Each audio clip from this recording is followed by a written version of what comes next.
पहली उम्र में मन गढ़ लो, सोने के लिए समय बाद में बहुत पाओगे। किसी से कुछ करने के लिए कहो तो नाना प्रकार की बातें बनाएगा, कहेगा कि शरीर सह नहीं सकेगा, विश्राम चाहिए इत्यादि। परिश्रम करने का नाम नहीं और विश्राम चाहिए। जो ठीक ठीक जब ध्यान करता है उसकी समस्त इंद्रियां इतने नियमित रेगुलर रूप से चलती हैं कि उसके लिए 4 घंटे की नींद पर्याप्त है। साधारणतया अधिकांश लोग अनियमित इरेगुलर रूप से जीवन बिताने के कारण शरीर और मन को इतना क्लांत कर बैठते हैं कि 8-10 घंटे सोने पर भी उनका विश्राम नहीं होता। जीवन को नियमित करने की चेष्टा करो, घड़ी के समान चलना, उससे शरीर और मन बहुत अच्छे रहेंगे। कुछ करो, सिर्फ प्रश्न करने से क्या होगा, काम में लग जाओ, तब देख पाओगे, समझ सकोगे। प्रश्न, आहार के बारे में क्या करना उचित है? जो मिले वही खाऊं या खाने के बारे में कुछ विचार करूं? उत्तर, साधन भजन के समय यदि संभव हो तो थोड़ा बहुत सोच समझकर खाना अच्छा है। कुछ चीजें खाने से नींद आदि बहुत बढ़ जाती है, ऐसी चीजें न खाना ही अच्छा है। अधिक मिठाई, खट्टी चीजें, उड़द की दाल या उड़द की दाल की बनी हुई चीजें न खाना ही अच्छा है। ये सब वस्तुएं खाने से तमोगुण की वृद्धि होती है, हमेशा नींद आती है।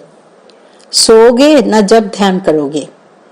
जो सहज ही हजम होते हैं ऐसे भोज्य पदार्थों से 2/3 पेट भरकर खाने से शरीर में ताकत, स्ट्रेंथ बढ़ती है।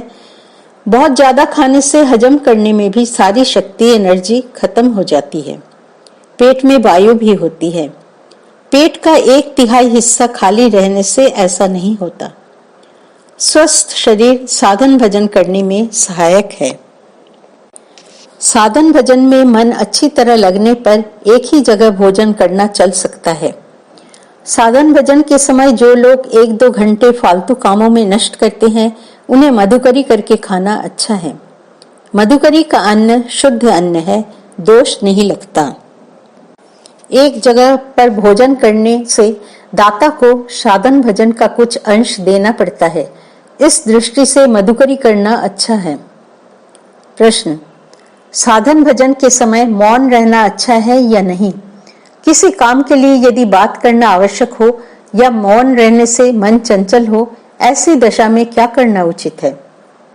उत्तर, मौन रहना भी अच्छा नहीं और अधिक बातें करना भी ठीक नहीं। बाहर में मौन न रहकर भीतर में मौन रहना अधिक अच्छा है। जितना आवश्यक हो उससे अधिक बातचीत न करने से ही मौन का काम हो जाता है। बलपूर्वक मौन रहने के अनेक दोष हैं। प्रश्न, कपड़े वगैरह कितना रखना चाहिए? कितनी ठंड या गर्मी सहनी चाहिए? उत्तर, कुछ कपड़े वगैरह रखना जरूरी है। बंगाली शरीर अधिक कठोरता नहीं सह सकता। फिर गठरी बांधने लायक चीजें संग्रह करना भी ठीक नहीं। जितनी चीजें बिल्कुल आवश्यक हो उतनी ही रखना। अधिक लेना बहुत ही अनुचित है। चीजें अपने आप आए तो भी लेना उचित नहीं। भगवान को पाना ही जीवन का उद्देश्य है, कठोरता करना नहीं। शरीर को स्वस्थ रखने के लिए जितने कपड़े वगैरह आवश्यक हो उनकी व्यवस्था करना, पर आवश्यक से अधिक चीजें रखना और उनका व्यवहार करना बाबूपना है। साधु के लिए बाबूपना बहुत खराब है। विलासिता के लिए लोगों के पास भिक्षा करना अत्यंत खराब है। प्रश्न, मुझ में कुछ करने की सामर्थ्य नहीं है, आशीर्वाद दीजिए जिससे ठाकुर और आप पर दृढ़ विश्वास हो और जिससे आप लोगों की कृपा समझने और धारणा करने की शक्ति आए। उत्तर, स्वयं पर अविश्वास मत लाना, श्री ठाकुर सब सुविधाएं कर देंगे। ये जो सज्जन तुम्हारी सहायता कर रहे हैं, यह भी उन्हीं की इच्छा से है जानना। उन पर विश्वास करो, उनका नाम जपते जाओ, वे ही सब समझा देंगे। चंचल मत होना, पड़े रहो, नाम जपो, परिश्रम करो। परिश्रम करते जाओ, वस्तु लाभ करोगे। व्यर्थ की चिंता में और बड़े बड़े प्रश्नों में समय मत नष्ट करना। बहुत ही सुंदर अवसर मिला है, इसे खो मत देना। भगवान की कृपा सभी पर है। थोड़ा परिश्रम करने से ही, आंखें खोलकर देखने से ही समझ में आ जाता है। यहाँ आए हो, इन लोगों की कृपा पाई है, ये लोग जैसा कहें वैसा जीवन में उतारने की चेष्टा करो, वृथा समय नष्ट मत करना। तुमने प्रश्न प्राय सभी विषयों पर किया है, मैंने भी उत्तर प्राय सभी प्रश्नों का दिया है। अब जीवन में उतारने की चेष्टा करो। जिन सज्जन ने तुम्हारी सब व्यवस्था कर दी है, उन्हें मेरी शुभेच्छाएं देना। तुम्हारा पत्र से मालूम पड़ा कि वे सचमुच ही सच्चे भक्त हैं। सद्व्यय करने की इच्छा भला कितने लोगों की होती है, खासकर बड़े लोगों में। वे तुम्हारे लिए इतना कर रहे हैं, देखना उनका अर्थ व्यय वृथा न हो। तुम इस तरह से रहना जिससे तुम्हारा चरित्र देखकर उनमें अर्थ के सद्व्यय की इच्छा दिन ब दिन बढ़े। तुम्हारे भले बुरे कर्मों का भोग का कुछ अंश उन्हें भी लेना होगा। ऐसा कोई भी कर्म करके मत आना जिससे उन्हें बाद में भोगना पड़े। सावधान, मान यश का भिखारी मत होना। श्री ठाकुर के निकट सर्वदा प्रार्थना करना ताकि मान यश की इच्छा कभी भी मन में न आए। मेरी शुभेच्छा दी जानना।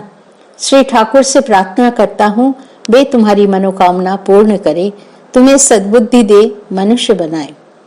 शुभाकांक्षी ब्रह्मानंद। 10वां पत्र। श्री गुरुदेव शरणम, श्री रामकृष्ण मठ, मयलापुर, मद्रास, अगस्त 1918। कल्याणिया, तुम्हारा पत्र प्राप्त हुआ। इस तरह से मन को बनाओ जिससे मन से अगोचर कुछ भी न रहे, अर्थात उन अंतर्यामी महान पुरुष का चिंतन करते हुए मन को संपूर्ण रूप से उन्हीं में लीन कर दो। तब मन महाशक्ति से भरपूर हो जाएगा और उससे अगोचर कुछ भी नहीं रहेगा। उस महान पुरुष के दो भावों को लेकर जगत का विकास हुआ है, नित्य और लीला। वे कभी नित्य में अवस्थान करते हैं तो कभी लीला में परिदृश्यमान जगत को लेकर आनंद करते हैं। इस बात को पढ़ो, सुनो और विचार करो। भाबिले भावेर उदय है, जेमनी भाव तेमनी लाभ, मूल से प्रत्यय। दर्शन दाओ हे कातरे, दीनहीन आमी, रोगे कातर शोके आकुल, मोलिन विषादे। अर्थात भावना से ही भाव का उदय होता है। जैसा भाव वैसा लाभ, विश्वास ही असल है। मैं कातर हूँ, रोग से कातर हूँ, शोक से आकुल और विषाद से मलिन हूँ। मुझ ऐसे दीनहीन को दर्शन दो प्रभु।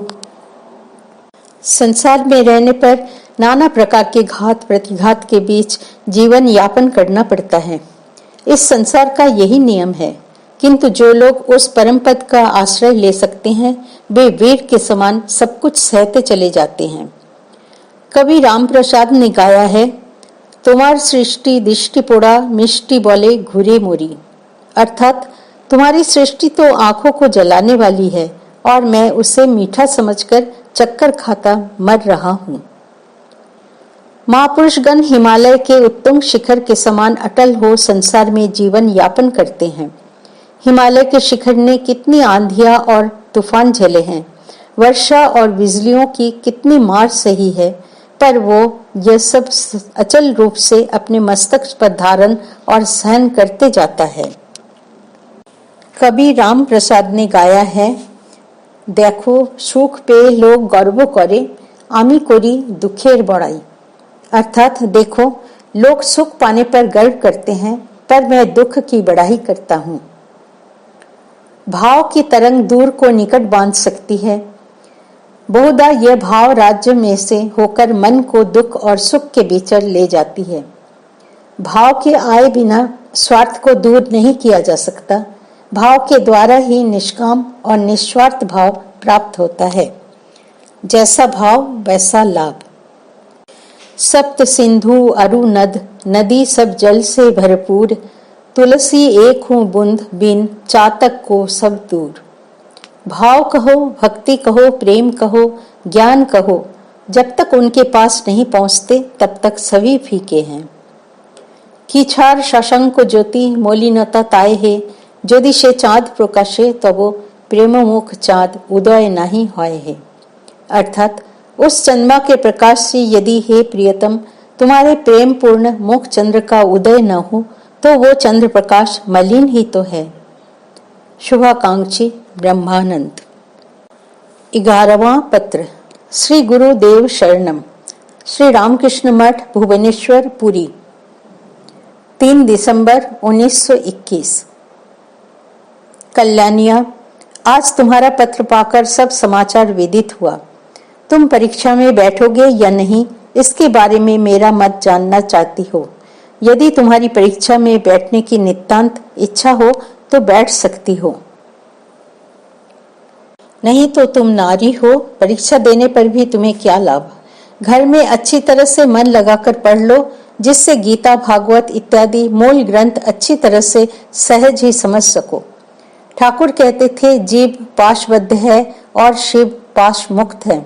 इन सब पाशों के कारण प्राय सब में पांडित्याभिमान आ जाता है और वे भगवान को भूल जाते हैं। तुम्हें अपनी पाठ्य पुस्तकों को समझने के लिए जितनी संस्कृत सीखने की आवश्यकता है उतनी ही पढ़ो। परीक्षाएं पास करके क्या होगा। जिससे संसार में रहकर हमेशा श्री भगवान का स्मरण मनन और साधन भजन कर सको, उस ओर विशेष ध्यान रखना। कहावत है, जिस दिन भगवान का भजन न किया जाए वो दिन ही वृथा है। अतएव तुम साधन भजन में अधिक से अधिक मन लगाने की चेष्टा करो, जिससे नित्य वैसा कर सको।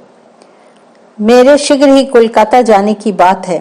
वहां कुछ दिन रहूंगा, क्योंकि बहुत दिनों के बाद भक्त लोगों से वहां भेंट होगी। वहां पहुंचने पर तुम मुझे पत्र लिखना। बाद में जैसी व्यवस्था होगी तुम्हें सूचित करूंगा। मेरा शुभाशीर्वाद जानना। शुभाकांक्षी, ब्रह्मानंद।